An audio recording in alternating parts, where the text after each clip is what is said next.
अध्यक्ष महोदय, या निमित्ताने काही विषय अजून महत्त्वाचे आहेत।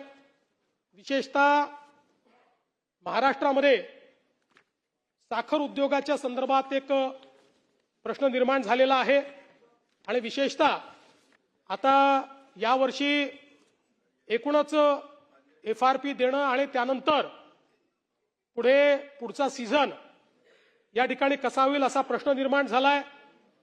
जे काही FRP चे रेट्स वाढलेले आहेत आणि MSP न वाढल्यामुळे साखर कारखान्यांच्या समोर एक मोठी अडचण या ठिकाणी निर्माण झाली आहे आणि म्हणून या संदर्भात एक बैठक राज्य सरकारच्या वतीने घेण्यात आली होती आणि त्या बैठकीमध्ये असा निर्णय झालेला आहे की या संदर्भात काही प्रश्न हे केंद्र सरकारच्या अखत्यारीत आहेत।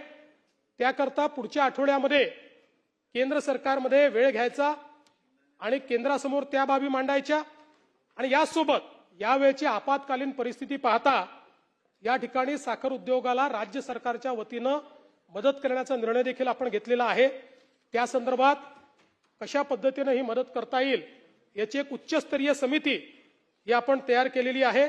त्या समितीच्या माध्यमातून या संदर्भात लवकरच निर्णय घेऊन साखर उद्योगाला जी काही मदत आहे ती मदत करण्याचा निर्णय आपण घेतो।